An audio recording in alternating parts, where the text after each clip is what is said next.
அன்பார்ந்த எனதருமை யூடியூப் நேயர்களுக்கு வணக்கம்.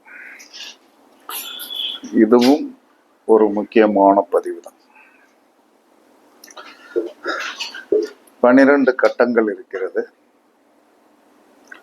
லக்கணத்திலிருந்து ஆரம்பிக்கும். இப்ப நம்மளுடைய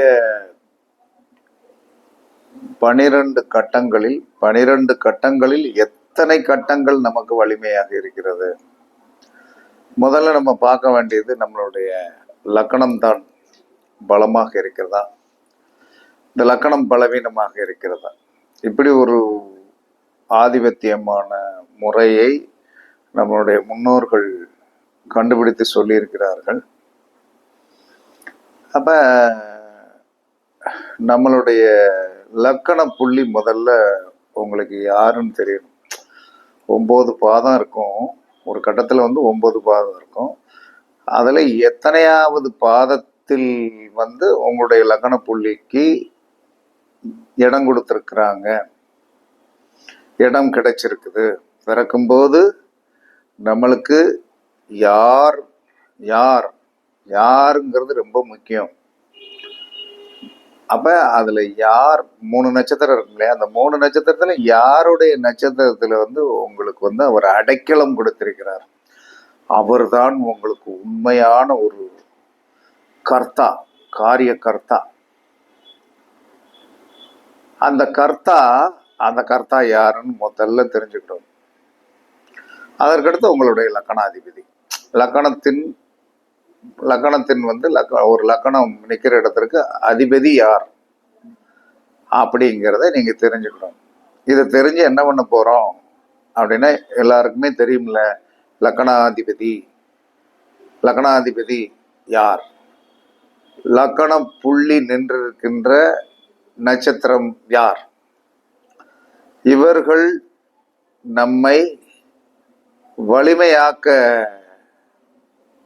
வலிமையாக்கி இருக்கிறார்களா அல்லது பலவீனமாக்கி இருக்கிறார்களா என்பதை தெரிவதற்குண்டான ஒரு லக்கணம் பலமா இருக்கணும்.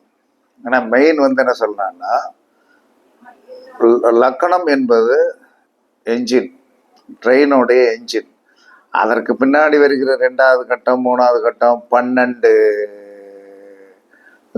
லக்கணாதிபதி என்பது என்ஜினு.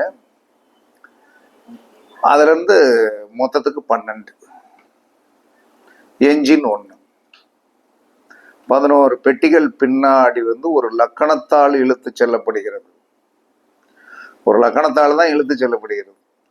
அவர் வலிமையாக இருந்தால்தான், ஏன்னா இந்த உடம்பு, இந்த உடலுடைய இயக்கம், இந்த உணவு போட்டா உள்ள போட்டா செரித்து வெளியே வருவது, இன்ப துன்பங்களை அனுபவிப்பது, முகம் பிரகாசமாக இருப்பது, அழுவது, சிரிப்பது, இல்லற நாட்டத்தோடு இருப்பது எல்லாமே லக்கணாதிபதி தான். லக்கணாதிபதி தான்.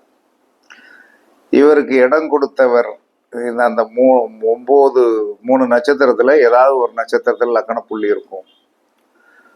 இவர்கள் எப்படி இருக்கணும்? ஏன்னா இவர்கள் என்ன சொல்றேன்னா, புருஷன் பொண்டாட்டி மாதிரி, அம்மா அப்பா மாதிரின்னு வைங்க. எதுக்கு புருஷன் பொண்டாட்டின்னு சொல்லணும்? அம்மா அப்பா மாதிரி. இந்த லக்கணமாகிய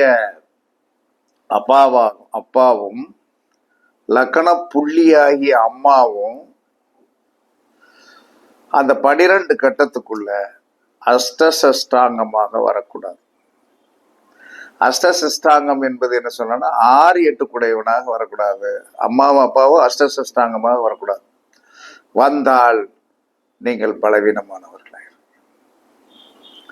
சரி, இது ஒரு பாயிண்ட். அதாவது இப்போ ஒரு உதாரணத்தை எடுத்துக்கிடுவோம். உதாரணம் என்பது என்ன சொல்லலாம்னா, ஒரு கும்ப லக்கணம். ஏன்னா காலபுருஷனுடைய 11வது லக்கணத்தை எடுப்போம். அந்த லக்கணத்தில் 2வது புள்ளி என்னது? கும்ப லக்கணத்தின் 2வது புள்ளி, 2வது பாதம் அவிட்டம் நட்சத்திரம், 4ஆம் பாதம். இந்த 4ஆம் பாதத்திற்குண்டான செவ்வாய் தான் அம்மா. அந்த ராசிநாதன் கும்ப லக்கணத்துடைய அதிபதி சனி. அவர்தான் அம்மா உள்ள இருக்கிற அம்மாவுக்கு இடம் கொடுத்தவர். இந்த ரெண்டு பேரும் சனி லக்னாதிபதி சனி, லக்கணத்திற்குள் இருக்கின்ற லக்கண புள்ளி செவ்வாய். இவர்கள் ரெண்டு பேரும் எங்க இருந்தாலும் சரிதான். ஆனால் 6, 8 தான். 12ஆம் பாவத்தை இதுல சேர்க்காதீர்கள். 12ஆம் பாவத்தை சேர்க்கக்கூடாது. 6, 8 என்று சொல்லக்கூடிய அஷ்டசஷ்டாங்கமாக வந்தால் அவர்கள் வாழ்க்கையில் கஷ்டப்படுவார்கள். இது முதல் பாயிண்ட். இரண்டாவது பாயிண்ட், லக்னாதிபதி சனி லக்னத்திற்கு 6, 8 இருக்கக்கூடாது. லக்னாதிபதி சனி லக்னத்திற்கு 6, 8 இருக்கக்கூடாது. லக்கண புள்ளி என்று சொல்லக்கூடிய அந்த செவ்வாய் லக்கணத்துக்கு 6, 8 இருக்கக்கூடாது. இப்படி இல்லாமல் இருந்தால் அந்த லக்கணாதிபதி பிறப்பு முதல் இறப்பு வரை வலிமையானவர். இது ஒரு உதாரணம், அற்புதமான உதாரணம். இது ஒரு ஜாதகம் தான், நமக்கு தெரிஞ்ச ஜாதகம் தான். வலிமையாக இருக்கும், போல்ட்னஸாக இருக்கும். ஏன்னா என்ன சொன்னாலும் லக்னாதிபதி சனியும் லக்கண புள்ளிக்கு இடம் கொடுத்த செவ்வாயும் 6, 8 மறையல. ரெண்டு பேருமே என்ன சொல்றான்னா நேருக்கு நேர் பார்த்து கொள்கிறார்கள். சனியும் செவ்வாய் என்ன சொன்னா பகைதான் இல்லைன்னு யார் சொன்னா? ஆனால் ஏன் சனி வீட்டில் போய் செவ்வாயோட நட்சத்திரத்தை வச்சான்னா அதுல உள்கருத்து ஒண்ணு இருக்கும். முன்னோர்கள் செய்தது தவறாக இருக்காது. சனி வீட்டில் என்ன சொன்னா அவிட்ட நட்சத்திரத்தோடைய 4 பாதங்களுமே அங்கே இருக்கிறது. அதற்காக செவ்வாய் என்று சொல்லக்கூடியவர், சனி என்று சொல்லக்கூடியவர், அது ஒரு விதத்துல ஒரு கிரக யுத்தம். அவங்க ரெண்டு பேருக்கும் பிடிக்காது. ஆனால் அவர்கள் உட்கார்ந்திருக்கிற இடம், சனி உட்கார்ந்திருக்கிற இடம் சனி வீட்டிலே உட்கார்ந்துருக்காரு. செவ்வாய் என்ன சொல்றான்னா கடகத்தில் உட்கார்ந்துருக்காரு. அவர் தாய் பாசத்தோட தான் இருப்பார். கடகத்தில் உட்கார்ந்த கிரகம் அனைத்துமே தாய் பாசத்தோட தான் இருக்கும். ஏன்னா அங்க யாரு பாலூட்டி வளர்ப்பது என்ன சொல்றான்னா அங்கே இருக்கிற சந்திரன் தான். அப்ப கடகத்தில் இருக்கிற செவ்வாய் அறுவாளத்துக்கிட்ட எல்லாம் போகாது, வெட்டுறதுக்கு போகாது, அப்படியே எதுவுமே பண்ணாது. அதே சமயத்தில் மகரத்தில் இருக்கின்ற சனி என்ன செய்யும்? அழகாக வேலை செய்யும். ஏன்னா தன்னுடைய சுய வீடு. இப்படி பார்க்கணும், லக்னாதிபதியோடைய வலிமை இப்படி பார்க்கணும். அப்ப இதுல எவ்வளவு பெர்சன்டேஜ் இருக்குது? லக்கண புள்ளி என்று சொல்லக்கூடிய அந்த செவ்வாய் லக்கணத்துக்கு 6 போய் அது இருந்த இடத்துல இருந்து 6ஆம் இடத்துல போய் மறைஞ்சிச்சு. அது ஒரு மைனஸ் தான். அதே சமயத்தில் லக்னாதிபதியாகிய சனியும் லக்கண புள்ளி என்று சொல்லக்கூடிய செவ்வாயும் நேருக்கு நேர் பார்வையோடு இருந்து அந்த லக்கணத்திற்கு 6, 8 மறையவில்லை. அந்த லக்கணத்திற்கு அவங்க ரெண்டு பேருமே அஷ்டசஷ்டாங்கம் இல்லை. யார் அஷ்டசஷ்டாங்கம் இல்லை? லக்கணம் என்று சொல்லக்கூடிய சனியும் லக்கண புள்ளி என்று சொல்லக்கூடிய செவ்வாயும் அஷ்டசஷ்டாங்கம் வரவில்லை. ஆனால் ஒருவர் மட்டும், செவ்வாய் மட்டும் லக்கணத்துக்கு 6 மறைந்திருக்கிறார். இது ஒரு பெரிய பாதகத்தை கொடுக்கவில்லை.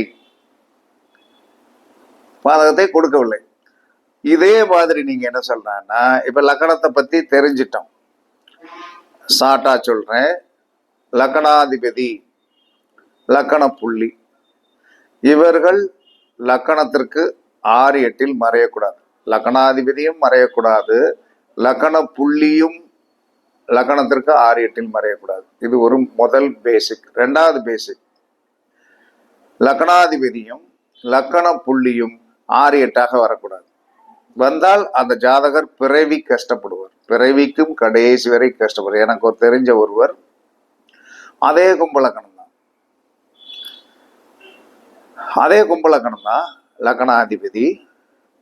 லக்கணாதிபதி என்று சொல்லக்கூடிய சனி லக்கணத்துக்கு 8ல போய் மறைஞ்சிட்டார், நம்ம கண்ணு முன்னாலே இருக்கார். அதே சமயத்தில் அந்த கும்பலக்கணத்தில் அவருடைய லக்கணத்தின் உயிர் புள்ளி ராகுவுடைய சாரம் வாங்கிட்டார். அந்த ராகு லக்கணத்துக்கு 6ஆம் இடத்துல போய் பார்த்தார். அப்ப லக்கணாதிபதி என்று சொல்லக்கூடிய சனி லக்கணத்துக்கு 6ல் மறைவு, லக்கண புள்ளி என்று சொல்லக்கூடிய அந்த இது லக்கணத்துக்கு 6ல் மறைவு ஆச்சா. அப்ப அந்த ராகுவும் சனி என்ன சொன்னா, ராகு கடகத்துல, சனி என்ன சொல்றாருன்னா கன்னியில. இது ரெண்டு என்ன சொன்னா ஒரு என்ன பேஸ்ல இருக்குன்னா, கடகத்திலிருந்து கடகம் சிம்மங்கனி 3ஆம் இடத்துல இருக்குது. இருந்தாலும் அவருடைய லக்கணாதிபதி லக்கணத்துக்கு 6ல் மறைந்து, லக்கண புள்ளி லக்கணாதிபதி லக்கணத்துக்கு 8ல் மறைந்து, லக்கண புள்ளி லக்கணத்துக்கு 6ல் மறைந்து விட்ட காரணத்தினால் அடிப்படை பேசிக் அதுதானே. அந்த பேசிக் என்ன சொன்னாங்க, இன்று வரை வலிமையாக இல்லை. வயது 42 வயது தான் ஆகிறது. 10 ஆண்டுகளாக என்கிட்ட வேலை பார்க்கிறார். இதை கண்ணு முன்னாடி நம்ம பார்க்குறோம். பார்த்து என்ன சொல்லலாம்னா, அவருக்கு எவ்வளவு நன்மைகள் செய்யணும், நம்மகிட்ட வேலை பார்க்குறவங்க நல்லா இருக்கணும். ஆனால் உடல் பிணி, இந்த வேலை நம்ம கொடுக்குற சம்பளம் தான். மற்றபடி வேற எந்த இடத்திற்கும் போய் அவர் வேலை பார்க்க முடியாத லெவல். ஏன்னா அவருடைய குணாதிசயங்கள் பப்ளிக்கு அவ்வளவுக்கு ஒத்து வராது. ஏன்னா யார் வந்தாலும் வேலை வாங்கிடுவேன்னா என்ன சொன்னான்னா, நம்மகிட்ட வர்றவங்க கொஞ்சம் அமைதியா இருப்பாங்க. வேற கெட்ட பழக்கங்கள்லாம் கிடையாது. அப்ப இதெல்லாம் நீங்க பார்த்துட்டு அப்போ உங்க லக்கணத்தை நீங்க திறனாயம் பண்ணுங்க. லக்கணாதிபதி லக்கண புள்ளி இது ரெண்டும் அஷ்டாங்கமா வரக்கூடாது. லக்கணாதிபதி லக்கணத்துக்கு 6, 8ல் மறையக்கூடாது. லக்கண புள்ளியும் அந்த லக்கணத்திற்கு என்ன சொல்ல, லக்கண புள்ளிக்கு உண்டான அந்த கிரகம் 6, 8ல் மறையக்கூடாது. இப்படி இது லக்கணத்திற்கு உண்டான ஒரு தனித்த. இதே மாதிரி என்ன சொல்லலாம்னா, உங்களுடைய தனஸ்தானாதிபதி எப்படி இருக்குன்னு பார்க்கணும்ல. தனஸ்தானாதிபதி வலிமையாக இருக்கிறாரா? தனஸ்தானாதிபதி வலிமையாக இருக்கிறாரா? அப்பதானே பொருளாதாரம் வரும். நம்ம எத்தனையோ விஷயத்துல என்ன சொல்றா, நம்மளுடைய கான்செப்ட் படி 2 கூடியவர் யாருடைய நட்சத்திரத்தில் இருக்கிறார். அதற்கடுத்து என்ன சொல்றான்னா, நம்மளுடைய நட்சத்திரத்துக்கு 2வது நட்சத்திரத்துக்குடையவர் எங்கே இருக்கிறார். அதே அடுத்த கான்செப்ட் என்ன சொன்னான்னா, லக்கணத்திற்கு 2ஆம் இடத்தில் தாராபுலன் உள்ள நட்சத்திரம், லக்கணத்திற்கு 2ஆம் இடத்தில் லக்கண புள்ளி நின்ற இடத்திற்கு தாராபுலம் உள்ள நட்சத்திரம் எது, அது நல்லா இருக்கான்னு பார்த்தா இன்னைக்கு வரைக்கும் நம்ம என்ன சொன்னா வண்டியை ஓட்டிக்கிட்டு இருக்கோம். இது புது மெத்தட். புது மெத்தடுன்னா முன்னோர், அதாவது உள்ள ஆராய்ச்சி பண்ண பண்ண பண்ண பண்ண ஏதாவது புதிதாக கிடைக்கிறதா என்று சொல்லக்கூடிய ஒரு ஆதங்கம் தான் இது கிடைச்சது. சரி, இதுல எப்படி இருக்குன்னு பார்த்துக்கோங்க. அதே சமயத்துல இதே ஒரு உதாரண ஜாதகம், அதே கும்பலக்கணத்தை எடுப்போம். முதல்ல சொன்ன கும்பலக்கணத்தை எடுப்போம். அப்ப அந்த கும்பலக்கணம் அப்படின்னு சொல்லி வரும்போது லக்கணத்தின் 2வது புள்ளி என்ன சொன்னா பூச நட்சத்திரம் 1ஆம் பாதத்தில் விழுகும். எப்பயுமே நீங்க என்ன சொல்லலாம்னா, உங்களுடைய லக்கண புள்ளி லக்கணத்துக்கு அந்த 9 பாதத்தில் 2வது புள்ளியில் விழுந்து விட்டால் 2ஆம் இடத்திற்கும் 2வது புள்ளி தான், 3வது இடத்துலயும் 2வது புள்ளி தான். இப்படி 12 கட்டத்திற்கு அந்த 2 என்பது உங்களுடைய வாழ்க்கையில் மறக்க முடியாத நம்பராகி போயிடும். என்னுடைய வாழ்க்கையில எல்லாம் என்ன சொல்றாங்கன்னா, மறக்க முடியாத நம்பர் 9. என்ன காரணம், லக்கண புள்ளி என்ன சொல்ல, லக்கணத்தின் கடைசி பாதத்தில் போய் உட்கார்ந்து விட்டது. அப்படி 12 கட்டத்துக்கு என்ன சொல்றான்னா கடைசி புள்ளி தான் நமக்கு என்ன சொல்லலாம் எல்லாமே வரும். அதனால அந்த நீங்க இதை வச்சே என்ன சொன்ன, உங்களுடைய ஃபேவரட் நம்பர் என்னது, 9 நம்பருக்குள்ள உங்களுடைய ஃபேவரட் நம்பர் எதுன்னு கண்டுபிடிச்சிடலாம். அந்த நம்பரை நீங்கள் இயக்க கற்றுக்கொண்டீர்கள் என்று பேர் வைக்கிறதோ அல்லது என்ன சொல்றேன்னா, உங்களுடைய அலுவலகத்தின் பெயர் அந்த நியமராஜல் படி வந்து 9ஆம் எண்ணில் வைப்பதோ உங்களுக்கு ஒரு பெரிய வெற்றியை கண்டிப்பாக கொடுக்கும். அந்த 9 என்று சொல்ல உங்களுடைய நம்பர் எதுவோ அந்த ஃபேவரட் நம்பரை உங்களுடைய கண்ணில் படுகின்ற மாதிரி வந்து நீங்கள் வைத்தீர்கள் என்று சொல்ல. ஏன்னா அவன் கொடுத்தது வந்து என்ன சொன்னா, இந்த சிறை கைதிகளுக்கு கொடுத்த மாதிரி உன்னுடைய நம்பர் என்ன, போலீஸ்காரங்களுக்கு கொடுத்த மாதிரி 105 அப்படிங்கிற மாதிரி ஏதோ ஒரு நம்பரை வந்து நம்ம கொடுத்துருதான்.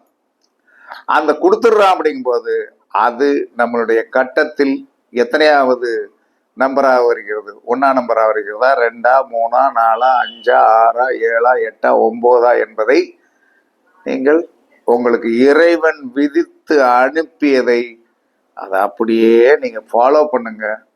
கண்டிப்பாக சிறப்பாக இருக்கும், கண்டிப்பாக சிறப்பாக இருக்கும். அப்ப அந்த நம்பர் வந்து உங்களுடைய வாழ்க்கையில் வந்து என்ன சொல்றான்னா வந்து, எனக்கு கல்யாணம் முடிஞ்ச டேட் வந்து 18, எனக்கு குழந்தை வந்து 9ஆம் நம்பரு, 2வது குழந்தை 9ஆம் நம்பரு. இதெல்லாம் எப்படி? அது வந்து இறைவன் கொடுத்ததுதான், இதை யாராலையும் மாத்த முடியாது. இறைவன் கொடுத்ததுதான், யாராலையும் மாத்த முடியாது. அப்ப நமக்கு ஃபேவரட் அப்படிங்கிறது இப்ப வந்து உங்களுக்கு புரிஞ்சு வச்சா, உங்களுடைய லக்கண புள்ளி வந்து என்ன சொன்னா வந்து ஒரு கட்டத்தில் எத்தனாவது கட்டத்தில் உட்கார்ந்து இருக்கிறதோ அதுவே உங்களுடைய ஃபேவரட் நம்பர். அதான் உங்களுடைய வாழ்க்கையை வந்து தீர்மானிக்க, அதான் உங்களுடைய இதை கொண்டு போகும். அதுல இருந்து அதை மாற்றம் கிடையாது. அதே மாதிரி வந்து என்ன சொல்றான்னா, இதே மாதிரி வந்து என்ன சொன்னான்னா, லக்கணத்திற்கு 2 கூடையவர் 2வது இதுல உட்கார்ந்துருச்சுன்னா எல்லா கட்டத்திலையும் அந்த 2ஆம் பாதம் தான். 2ஆம் பாதம், 2ஆம் பாதத்திற்கு உண்டான அந்த கிரகம் யார், 2ஆம் இடத்திற்கு உண்டானவர் யார்? இப்ப முதல் சொன்ன ஜாதகத்திற்கு 2ஆம் கும்பலக்கணத்துக்கு 2வது அவிட்டம் 2வதுல உட்கார்ந்துருக்கு. அதே சமயத்துல வந்து 2வது கட்டத்திற்கு போகும்போது 2வது கட்டத்திற்கு வந்து என்ன சொல்றான்னா வந்து அந்த சனீஸ்வர பகவான் தான் 2வது புள்ளியை வருவார். உத்திரட்டாதி நட்சத்திரம் 1ஆம் பாதமா வருவார். அப்படி அந்த உத்திரட்டாதி நட்சத்திரத்துக்கு உண்டான சனி அதே சமயத்துல அந்த 2ஆம் இடம் என்று சொல்லக்கூடிய மீனம் என்று சொல்லக்கூடிய குரு வீடு, அந்த அந்த 2ஆம் இடத்திற்கு அந்த குரு என்ன செய்யணும், 8ல் மறையக்கூடாது. அதே சமயத்தில் 2ஆம் இடத்திற்குண்டான அந்த தனப்புள்ளி என்ன செய்யணும்னா, அந்த தனப்புள்ளி யாரு, சனி. அவர் வந்து என்ன சொன்னார், 2ஆம் இடத்திற்கு வந்து 6 8ல் மறையக்கூடாது. அப்ப இதற்கு என்ன வந்து 2ஆம் இடத்திற்குண்டான அந்த தனப்புள்ளியாகிய சனீஸ்வரன் அந்த தனஸ்தானத்திற்கு 11ல் மகரத்தில். ஓகேவா? அதே சமயத்துல 2ஆம் இடத்திற்குண்டான குரு அவருடைய ஸ்தானத்திற்கு மீனத்திற்கு 7ல் கன்னியில். பணம் சேப், பொருளாதாரம் சேப், தன குடும்பம் சேப். இது 100% கண்ணால் பார்க்கப்பட்ட ஜாதகம். எங்க ஜாதகம் எல்லாம் வந்து என்ன சொன்ன, இன்று வரை போராட்டத்திற்கு பிறந்தது. சும்மா சொல்லலாம், எவ்வளவு பெரிய வலிமை அப்படிங்கிறது வந்து வேறு, இயற்கை என்பது வேறு. இயற்கை கொடுப்பது என்பது முன்னோர்கள் செய்த கர்மாவால். இயற்கையாகவே வந்து மனிதனுக்கு வந்து ஜாதகம் நல்லா அமைஞ்சிடணுங்க. செயற்கையாக என்னதான் வந்து என்ன சொன்னா, நம்ம கெட்டிக்காரத்தனம் பண்ணி எல்லாத்தையும் சாதிச்சாலும் அதில் வலி இருக்கும், வேதனை இருக்கும். ஆனால் இயற்கையான ஜாதகத்திற்கு வலி இருக்காது, வேதனை இருக்காது, வாழ்க்கை நன்றாக இருக்கும். அதனால இப்படித்தான் நீங்க பார்க்கணும். ஒவ்வொரு கட்டத்திற்கும் பாருங்கள், ஒவ்வொரு கட்டத்திற்கும் அந்த கட்டத்திற்கு சொந்தக்காரர், அந்த கட்டத்தில் இருக்கிற லக்கண புள்ளி, உங்களுடைய ட்ரேட்மார்க்கை இன்னைக்கு தெரிஞ்சுக்கிடுங்க. உங்களுடைய லக்கண புள்ளி என்பது 9 புள்ளியில் எந்த புள்ளியில் உட்கார்ந்திருக்கிறது, 9 புள்ளியில் எந்த புள்ளியில் உட்கார்ந்திருக்கிறது, 1ல் உட்கார்ந்திருக்கா, 3ல் ஆணாக இருந்தால் 1 3 5 7 9, பெண்ணாக இருந்தால் 2, 4, 6, 8. இதுல எந்த வித மாற்றம் பண்ண முடியாது. நீங்க வாட்டுக்கு என்ன சொன்னா திருக்கணித பஞ்சாங்கத்தை போட்டு குழப்பி எடுத்து போடாதீங்க, நீங்க தோத்து போயிருவீங்க. நம்மளுடைய முன்னோர்கள் சொன்னது, ஆண் என்று சொன்னால் ஆண், பெண் என்று சொன்னால் பெண்.